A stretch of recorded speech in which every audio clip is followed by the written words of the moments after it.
Então, galera, vamos agora a uma bateria de exercícios sobre introdução à óptica geométrica e espelhos planos aqui no seu canal Física Expandida, comigo, professor Ricardson. Antes de começar qualquer resolução, estou sugerindo aqui para o vídeo ficar mais curto, que quando vocês forem olhar a resolução das questões, dê um pause. Eu não vou efetuar a leitura das questões, então você dê um pause na tela, leia a questão e aí acompanhe a resolução. Aqui vamos começar o seguinte: um raio de luz ele parte de A, bate no espelho E, sofre uma reflexão, bate em C, só aí é visto em C, tá? Agora ele incide no espelho no ponto de incidência I. Esse ponto de incidência a gente percebe que vai formar dois triângulos que são semelhantes. Aqui a gente pode determinar a altura x, que é exatamente o que ele pede na questão. Agora, se a altura total entre B e D é 48 centímetros, de B até I é 48 menos x. Aplicando semelhança de triângulos, ou seja, a regra de 3 simples, nós temos o seguinte, que esse triângulo de cima é semelhante a esse triângulo de baixo. Vai ficar 25 está para 50, assim como 48 menos x está para x. Fazendo uma simplificação, dividindo por 25, temos que a regra de 3 fica 1 está para 2, 48 menos x está para x. Meio pelos extremos, temos que 96 menos 2x igual a x, 3x igual a 96. O resultado dá que x é igual a 32 centímetros, letra C. Fazendo um plus nessa questão, nós podemos determinar o seguinte: qual será a distância que o raio percorre de A até C? Se a gente fizer essa pergunta, nós vamos ter o seguinte: vamos ter duas trajetórias de A até tocar no espelho e tocando no espelho até C. Essa primeira trajetória eu chamei de x, a segunda trajetória eu chamei de y. Se eu quiser saber essa distância, como é que faremos? Vamos imaginar o seguinte: vamos pegar o ponto A e imaginar a imagem dele atrás do espelho plano. No caso, respeitando aquela regra, a distância na frente é a mesma distância atrás. Logo, esse pequeno triângulo ele vai ser apenas oposto, tá? Ele vai ser espelhado para o outro lado. Então, temos que essa distância de 25 centímetros permanece e a de x permanece. No caso, temos o seguinte: temos que D é x mais y, ou seja, forma-se um triângulo, tá? Retângulo enorme, que a base dele é 50 mais 25, que foi jogado para trás do A, que o total dá 75. Com isso, e a altura dele permanece a altura total de A até C, que é 48. Aplicando Pitágoras, nós encontramos a distância D diretamente. Vamos ficar com 48 ao quadrado mais 75 ao quadrado, que vai dar aproximadamente raiz quadrada de 7.929, que é o resultado aproximado 89,1. Nessa questão, temos o seguinte: o raio incidente e o raio refletido em alguma superfície. O ângulo entre os dois é de 72 graus. Respeitando a segunda lei da reflexão, que o ângulo de incidência é igual ao ângulo de reflexão, temos que esse ângulo anormal divide ao meio. Então, temos dois ângulos de 36 graus. A resposta é 36. Na segunda questão, perceba que o ângulo de cima é 50. Então, lógico, se esse espelho é plano, é reto, o ângulo interno também vai ser 50. Aquele ângulo lá de fora, que é do raio refletido, é o ângulo alfa. Então, o do lado de dentro também deve ser alfa. Aqui, perceba que temos um triângulo formado pelo ângulo de 50, 60 e alfa. A soma dos ângulos internos de um triângulo é 180. Então, podemos encontrar o valor de alfa como 70. Nessa questão, observe o seguinte, que a trajetória do raio de luz que parte de P, ele deve refletir no espelho e acertar O. Então, o que deve se fazer nesse tipo de questão? É analisar caso a caso. Já que ele te dá a malha quadriculada, perceba que então você deve usar essa malha quadriculada como guia. Aqui, vamos fazer o seguinte: vamos fazer o raio refletido do primeiro que incide em A. Respeitando o ângulo de incidência é igual ao ângulo de reflexão, percebemos o seguinte, que esse raio ele não pode passar pelo ponto O. Vamos fazer o próximo raio. O próximo raio incidindo em B. Na hora que incide em B, fazendo a mesma coisa, traçando a normal, o ângulo de incidência e o ângulo de reflexão, mantendo a proporcionalidade, ele não deve passar em O. Fazendo a observação, perceba que aqui forma um triângulo isósceles, com dois lados iguais, tá? Esse lado é igual a esse. Então, no caso, tente sempre fazer triângulos isósceles quando tiver uma malha quadriculada. O ângulo, o raio que acerta o espelho e passa por O é o PDO, tá? Onde a gente percebe exatamente que o ângulo de incidência é igual ao ângulo de reflexão e ele forma exatamente um triângulo isósceles. Aqui a gente pode fazer a contagem: 1, 2, 3 e 4, 4 quadradinhos. Então, mantém a proporcionalidade 1, 2, 3 e 4 também. Logo, a resposta, letra B, PDO. Nessa questão, observe o seguinte, que o objeto O vai ter a sua imagem I aqui embaixo, refletida.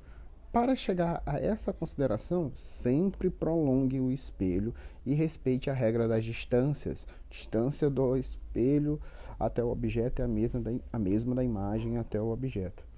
Para achar o campo visual, é só fazer o seguinte: trace uma linha partindo da imagem do objeto, tocando numa extremidade do espelho, e outra linha tocando na outra extremidade.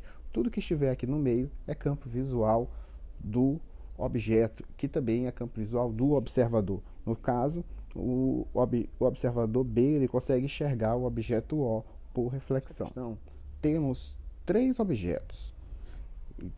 Então, vamos perceber o seguinte, que temos A, B e C entre 2 espelhos e a gente quer saber qual é esse ângulo. Para determinar esse ângulo, vamos aplicar uma seguinte regra. Temos no total 18 objetos visualizados pelos espelhos, contando com os objetos. Nesse caso, eu tracei aqui 18 objetos no total. Vamos fazer uma regra de 3, então. Se 3 objetos temos 18 imagens, um objeto vão formar quantas imagens? 6. Nesse caso, se eu traçar agora os espelhos como se fossem apenas com um objeto entre eles, teremos 6 objetos no total, 6 imagens no total, incluindo o objeto. Nesse caso, o que se tem é que esses ângulos todos, alfa, são iguais.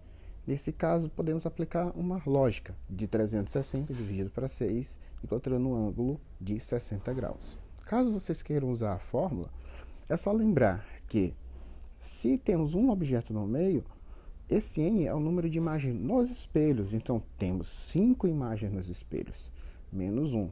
No caso, resolvendo essa equação, nós vamos passar esse 1 para o outro lado, ele vai ficar positivo, vai ser 6, e vai encontrar o mesmo valor usando a lógica. No caso dessa questão, o que deve se pensar é só o seguinte: se o objeto está a uma certa distância do espelho e a sua imagem está essa mesma distância atrás do espelho, no total formando 3,20 metros, se chega a 40 centímetros para frente, ou seja, 0,4 metros, a outra imagem também vai se aproximar 0,4 metros. No total, no caso, ela vai aproximar uma distância que elas vão se aproximar uma da outra, uma distância do dobro da distância da primeira.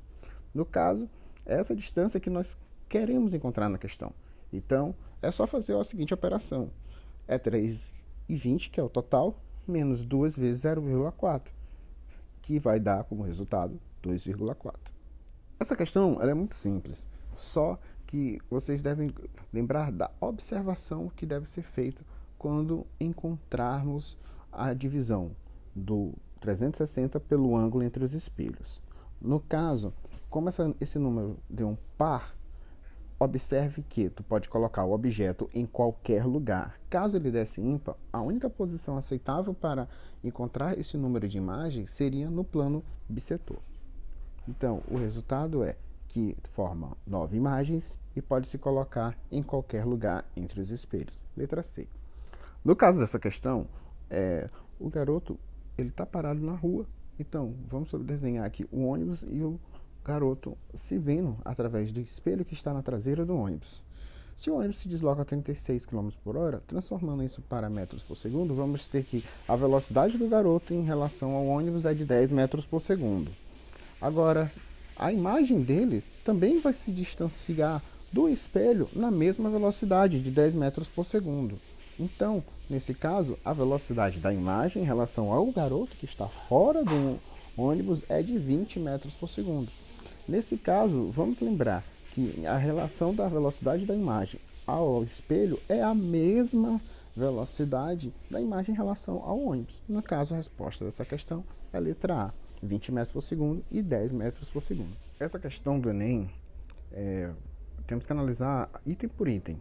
No caso, se o objeto é branco e a luz é verde, ele não pode refletir azul, tá? Ele reflete a cor que a luz tem. Então, essa questão ela está errada. No caso, na segunda, o objeto é vermelho e a luz é branca. Então, ele reflete o vermelho, certo? Ele vai absorver as outras cores e vai refletir a cor do objeto, certo? A terceira, um corpo preto que absorve todas as cores, correto? Essa que é a ideia do corpo preto. E um objeto de vidro transparente azul, ele reflete todas as cores? Não, está errado. Mesmo ele sendo transparente, mas ele é de coloração azul, ele vai servir como um filtro. Então, se a luz branca passa por ele, ele vai transmitir só o azul. Então, a resposta dessa questão é a letra C, 2 e 3, correto. Agora, essa questão da bandeira do estado do Amazonas, perceba que a luz que incide sobre ele é uma luz vermelha.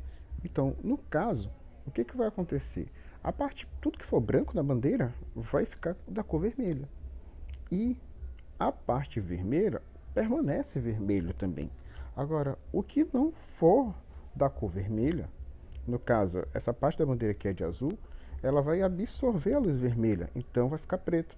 A resposta, letra E, vermelha e preto. Essa questão da Feig é muito interessante, porque ela dá alguns dados aqui, por exemplo, como essa primeira formação do diâmetro da imagem até o orifício e o diâmetro do Sol até o orifício. Aqui perceba que vão formar dois triângulos. Esses triângulos eles serão semelhantes. E no caso, o diâmetro da imagem é de 9 milímetros e a distância da imagem até o orifício de 1 metro. E a distância do orifício até o Sol é de 1,5 vezes 10 a 11. Como ele quer esse resultado aproximadamente, essa distância de 1 metro ela é muito pequena em relação a 1,5 vezes 10 a 11. Então não precisamos subtraí-la. No caso, para calcular o diâmetro do Sol, é só aplicar uma regra de 3, mas para isso temos que transformar esse 9 milímetros em metros. Lembrando que M é um dos prefixos do Sistema Internacional, que vale 10 a menos 3. Então é só substituir e a gente fazer a regra de 3. Então, 9 vezes 10 menos 3 está para D, 1 está para 1,5 vezes 10 a 11. Fazendo as operações matemáticas do meio pelos extremos, vamos encontrar o resultado de 13,5 vezes 10 oitava. Fazendo a vírgula andar uma casa, nós acrescentaremos ao expoente, então fica 1,35 vezes 10 a nona, resposta letra B. Essa questão de câmara escura é uma questão muito usual. No caso, nós temos o objeto com a câmara escura de 15 centímetros de profundidade, que é a distância do furo até o fundo da caixa, e a distância do objeto até o furo de 10 metros. No caso, não sabemos a altura nem do objeto e nem da imagem invertida no fundo da caixa. Essa é a primeira situação. Na segunda situação, descrita na questão, a distância ela aumenta. Ela passa a ser 20 metros entre o objeto e o furo da caixa. Agora, vamos saber, ele pergunta qual é a distância dessa nova caixa para que essa imagem deste mesmo objeto anterior agora tenha o dobro da altura no fundo da caixa. Para isso, o que nós vamos fazer? Vamos fazer primeiro uma regra de 3 envolvendo a primeira situação, onde Hzão está para Hzinho e 10 está para 15, e fazendo meio pelos extremos encontramos uma relação, onde Hzinho sobre Hzão é igual a 15 sobre 10.